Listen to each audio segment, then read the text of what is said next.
first question is, how long have you been in the ambulance service, and why did you join in the first place? I've been in the service probably 47 years, and initially it goes back to my scouting days.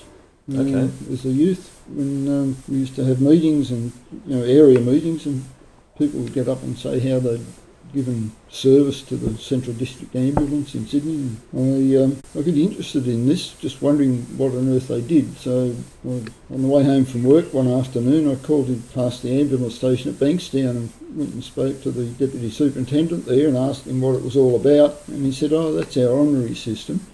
He said, you come along for a couple of hours one night a week or a couple of nights a week and just go out on the cars with the other officers and just do the job. And that appealed to me, so I thought, I'll give it a go. I've been there ever since. Okay. Do they still do that sort of thing? Not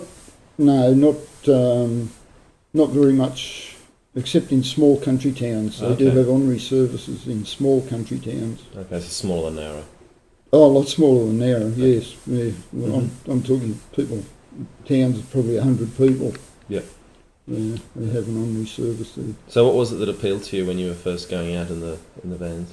Oh, I've never thought of it like that.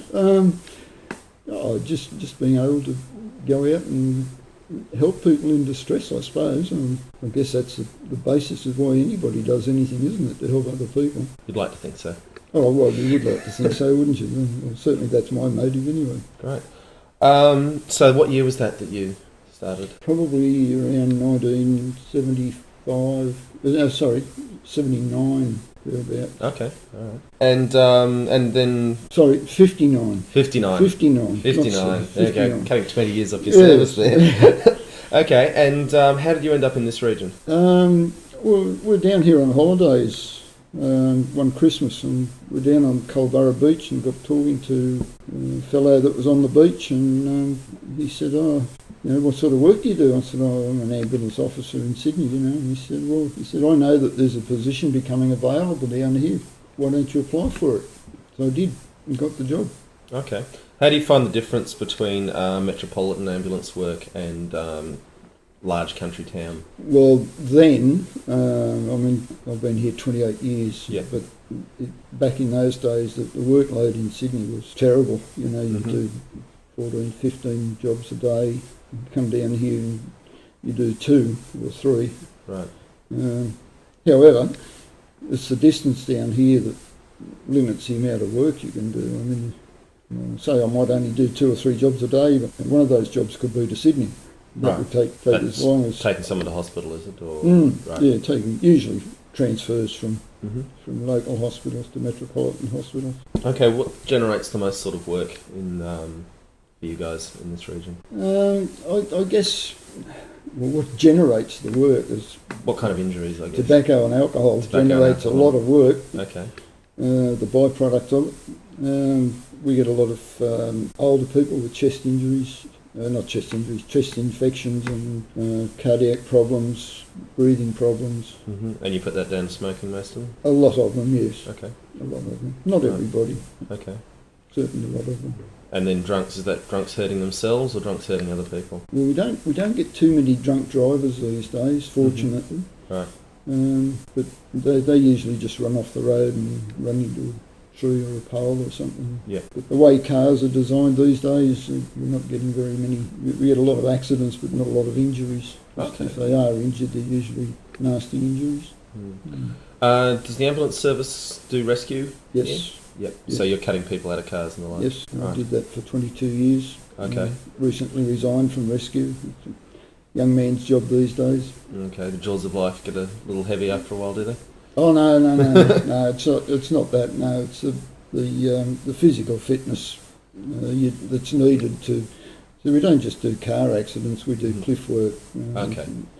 And to abseil down a cliff and then climb back up the rope, it's gets a bit taxing after a while. And I'm just a bit too old for that now.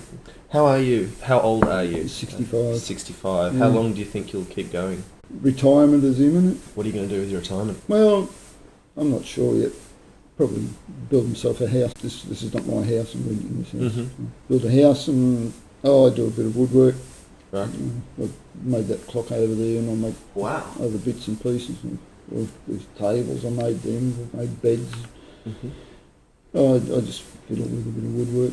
Okay. So you got a big shed, or? At the moment, it's a car garage. But, Okay. I hope to build a shed when I build my house. Building up a workshop's one of your aspirations. Okay. And I've got all the tools I need. I just need the space. Are you looking to make it to sell, or just to satisfy No, yourself? just self-satisfaction.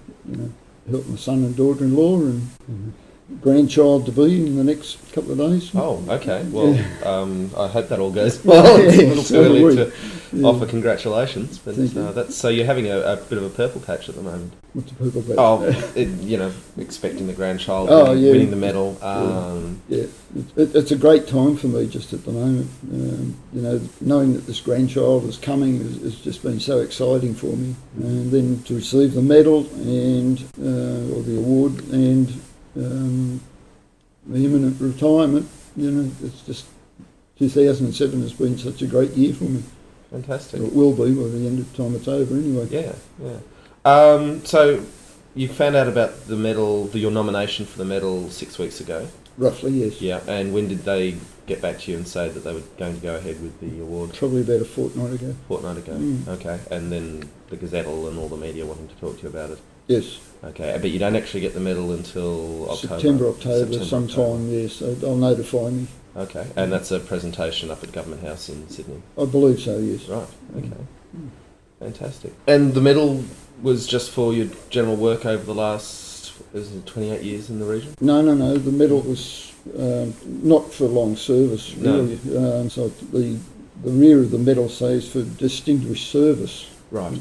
So not just long service, but quality over time.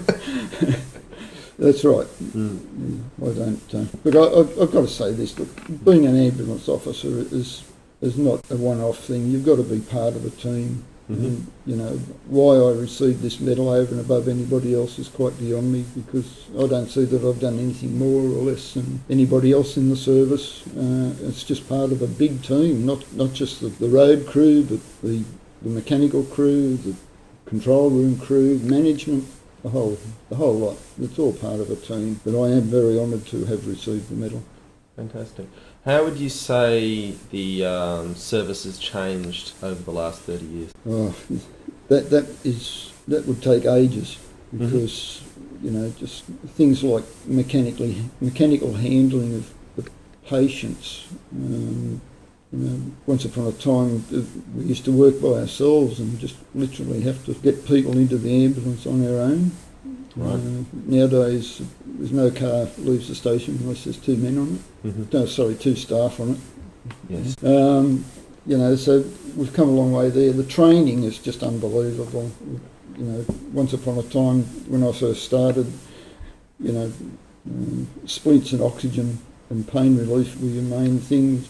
Nowadays they're giving all sorts of drugs. We've got helicopters to airlift patients rapidly to major hospitals from any scene of an accident, whereas when I first came down here, most patients had to go to either Wollongong or Sydney, which was hour and a half or 2.5 hour drive over very rough roads. Nowadays it's all done very quickly with doctors on board the aircraft looking after the patients. We've come a long way. So you'd say the efficacy of the ambulance services improved dramatically then? Very much so. Right. Very much so. Would you have any advice for young people thinking about joining today? Yes, join the job. Come and see what it's all about. It is a good job. It's very rewarding. Okay. Well, thank you very much. Thank you.